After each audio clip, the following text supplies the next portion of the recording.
ठ्याक्कै आज पनि यो जग्गा बिक्रीमा आएको छ। म यहाँलाई जग्गा देखाउँदैछु। 2 कट्ठा जग्गा बिक्रीमा आएको छ। ठ्याक्कै यो देखिएको अगाडि 24 फिटको बाटो छ। यो चाहिँ पूर्वाञ्चल विश्वविद्यालयतिर जाने बाटो हो। ठ्याक्कै यहाँलाई म आउने बाटो पनि देखाउँछु। ठ्याक्कै यो गोठगाउँदेखि अलिकति अगाडि आइसकेपछि हाइवे होटलबाट भित्र उत्तर पस्नुपर्ने चाहिँ देखेको बाटो आउनुभयो भने यो सुन्दर रहेछ 7 हलदार चोक भनेर आउनसँग ठ्याक्कै जग्गाको सिमाना यहीँबाट सुरु छ। यो देखेको केराको बुढीको अलिकताबाट यो देखेको जग्गा हो। 2 कट्ठा जग्गा छ। बिचमा एउटा बाटो पनि छ। यो बाटोदेखि यता दक्षिणतिर यहाँले 44 फिट मुख पाउनुहुन्छ। भित्र पछाडिबाट पुरानो घर पनि छ। देखेको सबै जग्गा भयो। यतापट्टि यो बिचमा बाटो छ। बाटोदेखि यता दक्षिणतिर यहाँले 44 फिट भने बाटोदेखि मुनि 30 फिट मुख भएको जग्गा छ। यो देखेको 16 फिटको बाटो छ। यो मोरङ जिल्लामा पर्यो। ठ्याक्कै पछाडि यहाँले हेर्नसँग यो देखेको पुरानो संरचना पनि छ ट्रस लगाएको। यतापट्टि यहाँले 30 फिट मुख पाउन सक्नुहुनेछ।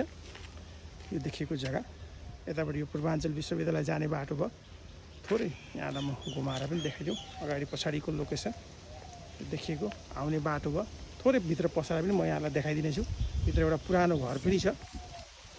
ठ्याक्कै यो देखेको पुरानो घर 5 वटा कोठा भएको यो पुरानो संरचना पनि छ। यो पनि यहाँले यही जग्गामा पाउनुहुन्छ। यतापट्टि यो 30 फिट मुख भयो। यतापट्टि 44 फिट मुख भयो। सबै चिजको राम्रो सुविधा छ। यदि यहाँहरू इन्ट्रेस्टेड हुनुहुन्छ यसको पुरा भिडियो हेर्न चाहनुहुन्छ भने real estate Nepal Bhuwan Thapa YouTube च्यानलमा गएर यसको पुरा भिडियो हेर्नु होला। डिटेल्स कन्ट्याक्ट नम्बर सबै पाउन सक्नुहुन्छ।